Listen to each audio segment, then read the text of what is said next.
Chapter 15 In Mintar's Compound. Beleaguered and dauntless, was a magnificent sight.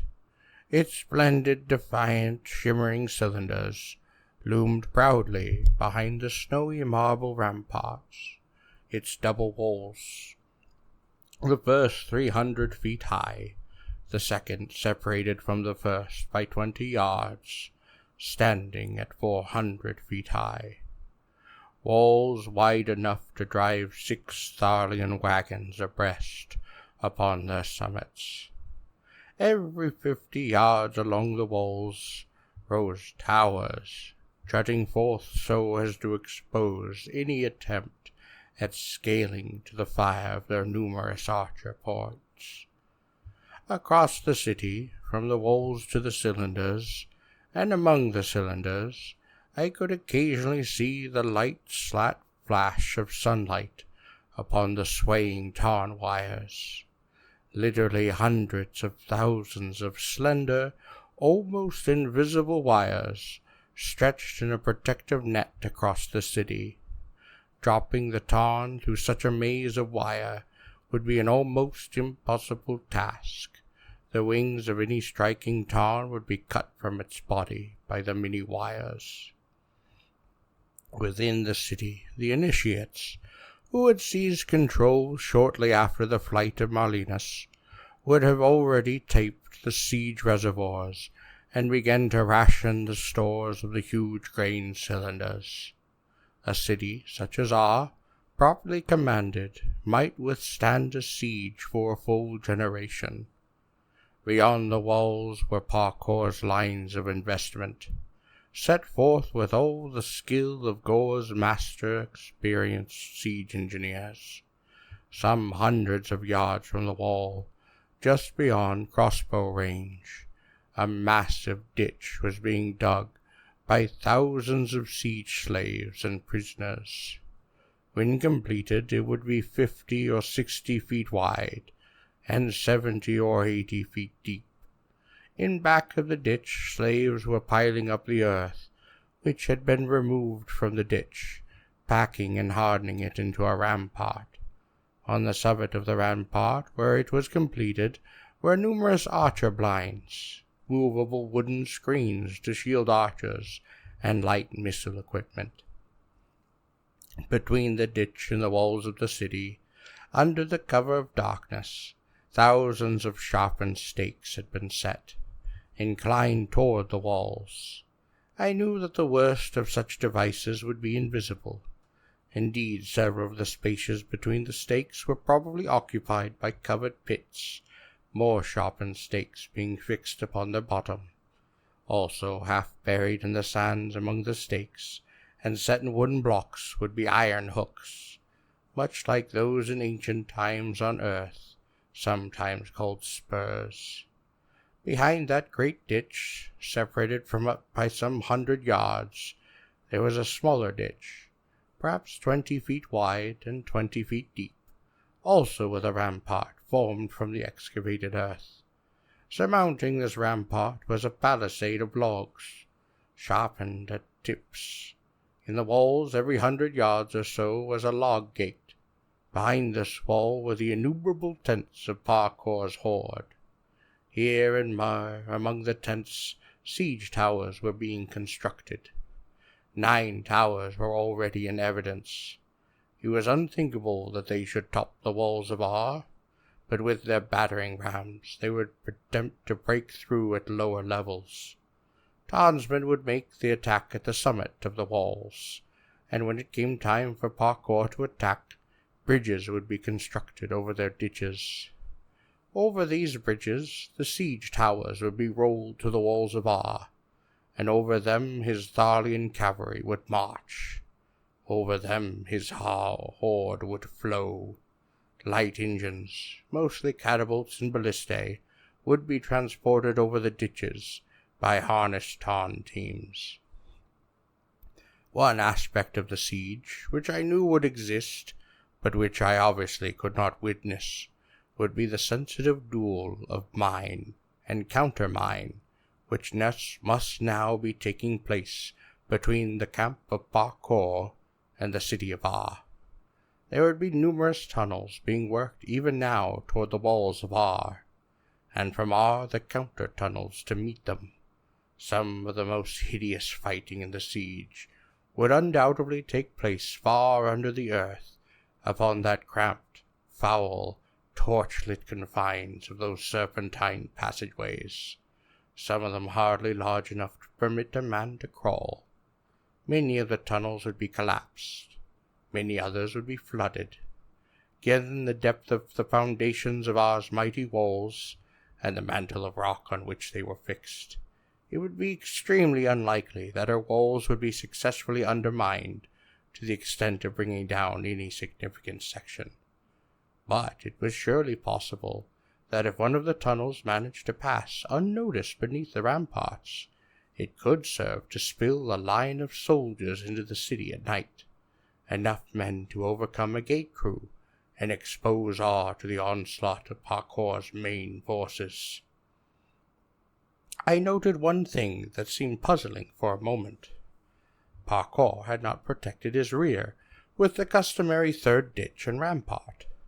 I could see foragers and merchants moving to and fro from the camp unimpeded. I reasoned that Gor had nothing to fear, and consequently chose not to employ his siege slaves and prisoners in some unnecessary and time-consuming work. Still, it seemed that he had committed that an error, if only according to the manuals of the siege practice. If I had had a considerable force of men at my disposal, I could easily have exploited that error. I brought the Tarn down near the far ranges of Gor's tent, where his camps ended, 7 or 8 miles from the city. I was not too surprised when I was not challenged. Gor's arrogance, or simply his rational assurance, was such that no sentries, no signs, no countersigns had been arranged at the rear of the camp. Therefore, leading the Tarn, I entered the camp as casually as I might have strolled into a carnival or fair. I had no no clear-headed plan, but I was determined somehow to find Talina and to escape, or to die in my attempt. I stopped a hurrying slave girl and inquired the way to the compound of Mintar, of the merchant caste, confident that he would have accompanied the horde back to the heartland of Ar. The girl was not pleased to be delayed in her errand, but a slave on Gor does not wisely ignore the address of a free man. She spit the coin she carried in her mouth into her hand, and told me that I wanted to know. Few Gorian garments are deformed by pockets. An exception is the working aprons of the artisans. Soon, my heart beating quickly, my features concealed by the helmet I had taken from the warrior in the Voltaire, I approached the compound of Mintar. At the entrance to the compound was a gigantic temporary wire cage, a tarn cot. I tossed a silver tarn disc to the tarn keeper, and ordered him to care for my bird, to groom and to feed it, and to see that it was ready upon an instant's notice. His grumbling was silenced by the toss of an additional tarn disc. I then wandered about the outskirts of Mintar's compound, which was separated, like many of the merchant compounds, from the main camp by a tough fence of woven branches. Over the compound, as if it were a small city under siege, was stretched a set of interlaced tarn wires. The compound of Mintar enclosed several acres of ground, and was the largest merchant compound upon the camp. At last I reached the section of the Tharlian Curls. I waited until one of the caravan guards passed. He hadn't recognized me. Glancing about to see that no one was watching, I lightly climbed the fences of woven branches, and dropped down inside among a group of the broad Thalorians. I had carefully determined that the coral into which I dropped did not contain the saddle lizards, the high Thalarians, those ridden by Kerak and his Tharlian lancers. Such lizards are extremely short-tempered, as well as carnivorous, and I had no intention of attracting attention to myself by beating my way through them with a spear butt. Their more dormant relatives, the broad Thalians, barely lifted their snouts from their feed troughs, shielded by the placid heavy bodies, some as large as a city bus. I worked my way toward the interior side of the corral. My luck held. I scaled the interior corral wall and dropped to the trampled path between the corral and the tents of Mintar's men. Normally the merchant camp, like the better organized military camps, not the melange that constructed the camp of parkour, is laid out geometrically, and night after night one puts up one's tent in the same relative position, whereas the military camp is usually laid out in a set of concentric squares, reflecting the fourfold principle of military organization customary upon Gor. The merchant camp is laid out on concentric circles, the guards' tents occupying the outermost ring, the craftsmen's, strapmasters, attendants, and slave quarters occupying inner rings, and the center being reserved for the very merchant himself, his goods, and his bodyguards. It was with this in mind that I climbed the fence where I had, for I was searching for Kerak's tent, which lay in the outer ring near the Thalorian carols. My calculations were correct. In a moment I had slipped inside that domed framework of his tent. I dropped the ring that I wore with the crest of Cabot to his sleeping mat. For what seemed an interminable hour, I waited in the dark interior of that tent.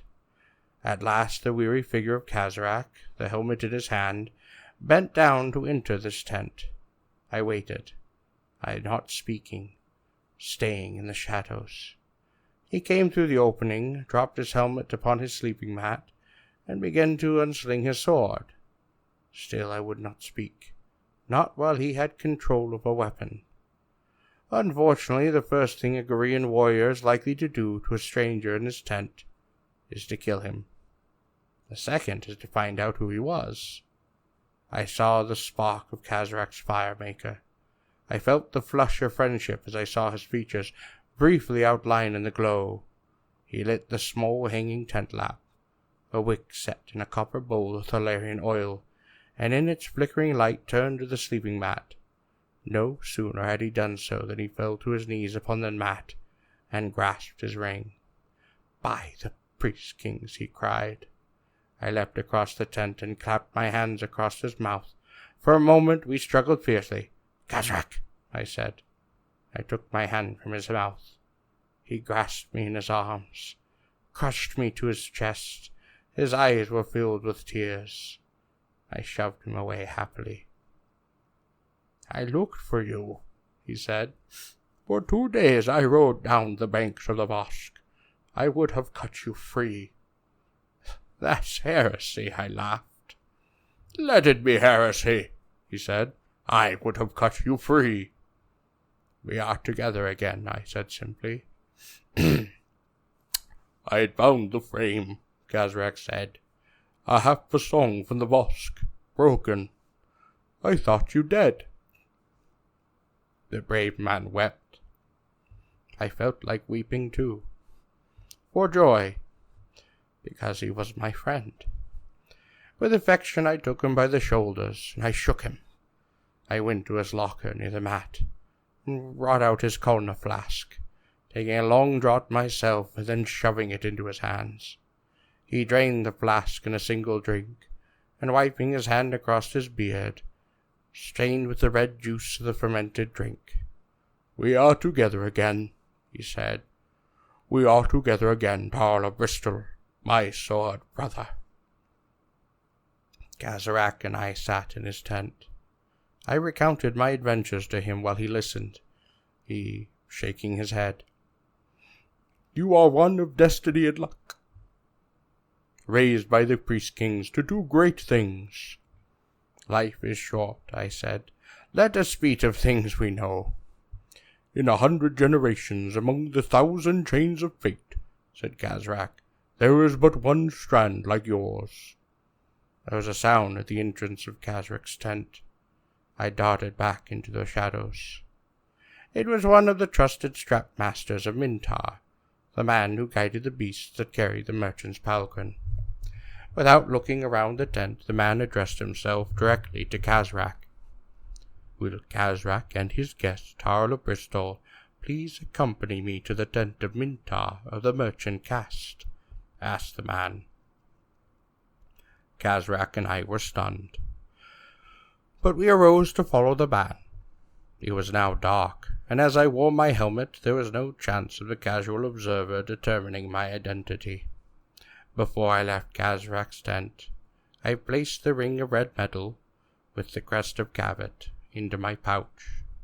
Hitherto I had worn the ring almost arrogantly, but now it seemed to me that discretion, to alter a saying, was the better part of my pride.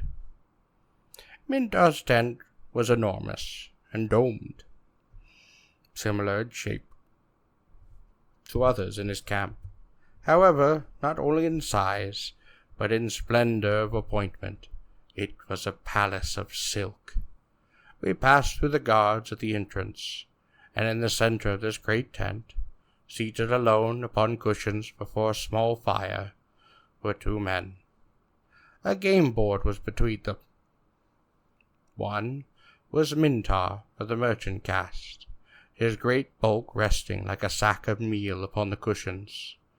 The other man, a gigantic man, wore the robes of one of the afflicted, but wore them as a king might.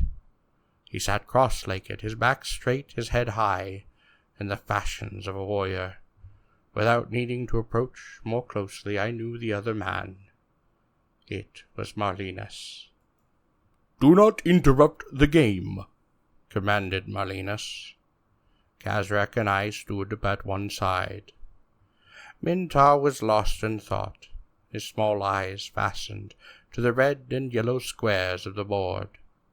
Having recognized our presence, Marlenus, too, turned his attention to the game, a brief crafty light flickering momentarily in Mintar's eyes, and his pudgy hand hovered, hesitated an instant, and then over one of the pieces of the 100-squared board, a centered Tarnsman. He touched it, which committed himself to moving it.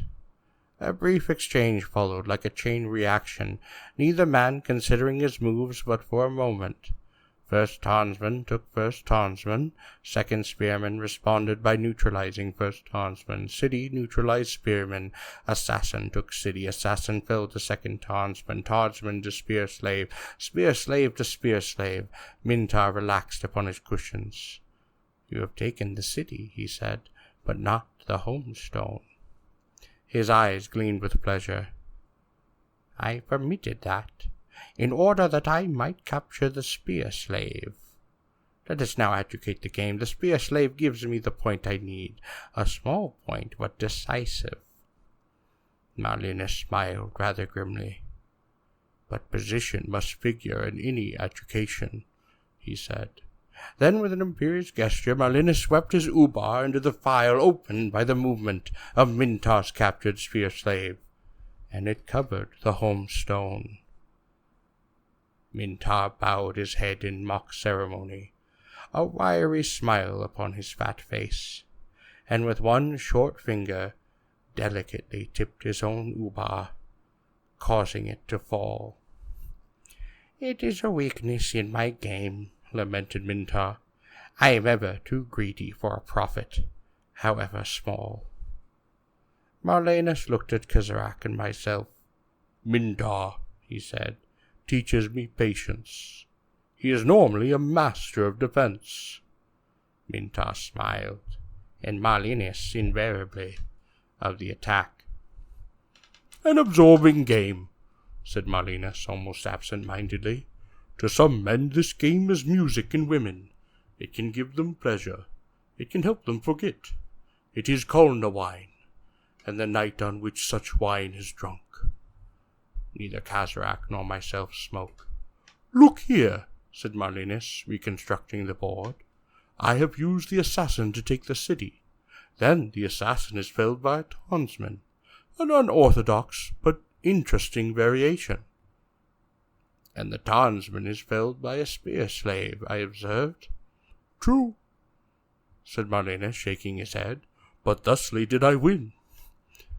"And Parkour," I said, "is the assassin." "Yes," agreed Marlinus, "and R is the city." "And I am the Tarnsman?" I asked. "Yes," said Marlinus. "Then who," I asked, "is the spear slave?" "Does it matter?" asked Marlinus, shifting several of the spear slaves through his fingers, letting them drop one by one to the board. "Any of them would do."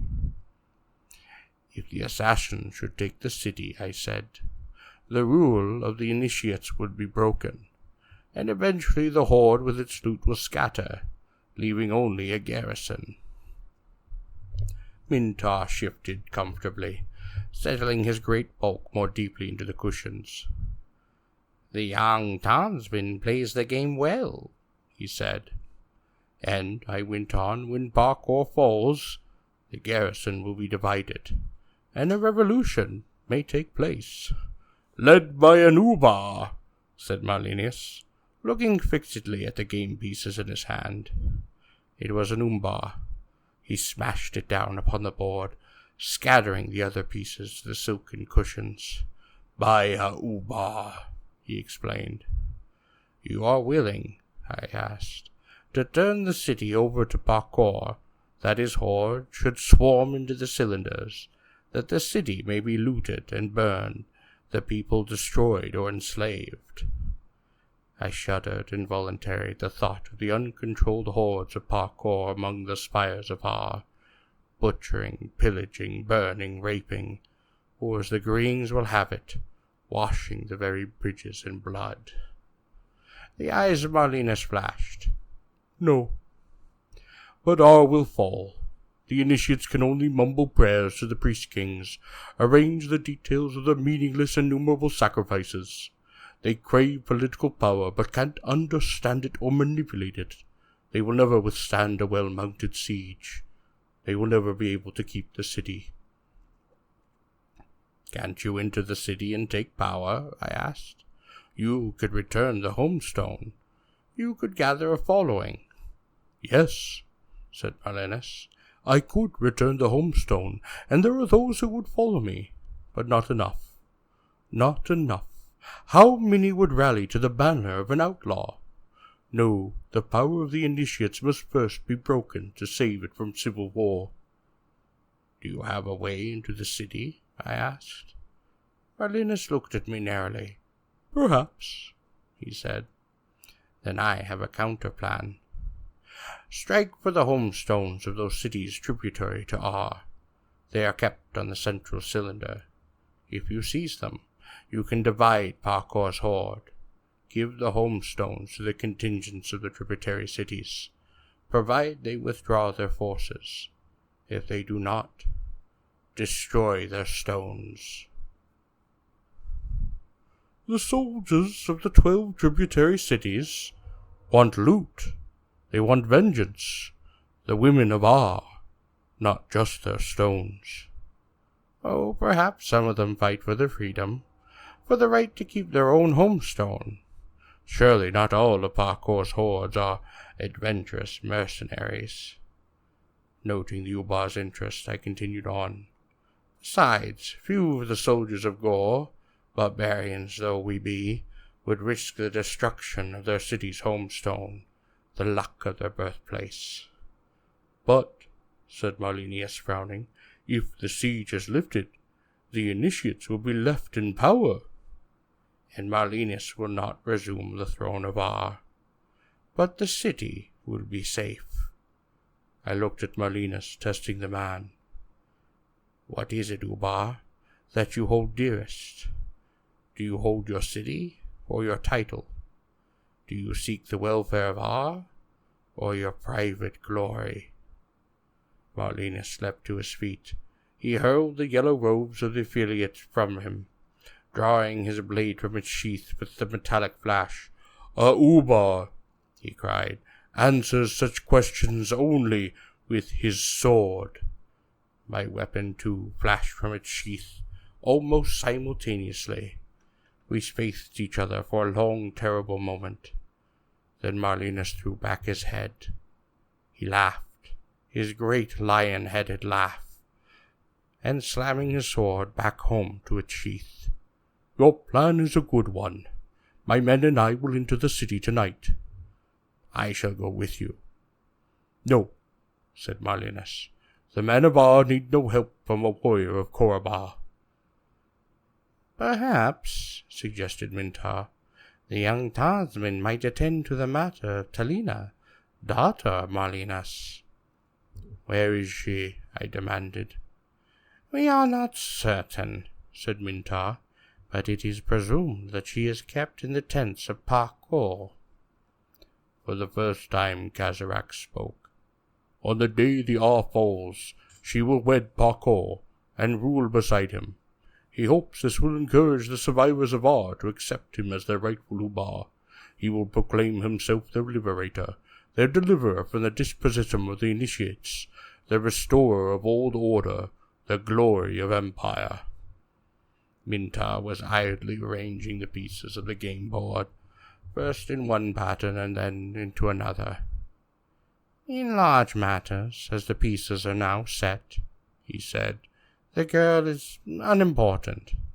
But only the priest-kings can foresee all possible variations. It might be well to remove the girl from the board." So saying, she picked a piece, the Ubar's consort, Ubara, from the board, and dropped it into the game box.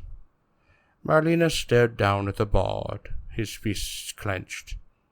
"Yes," he said, "she must be removed from the board, but not simply for reasons of strategy.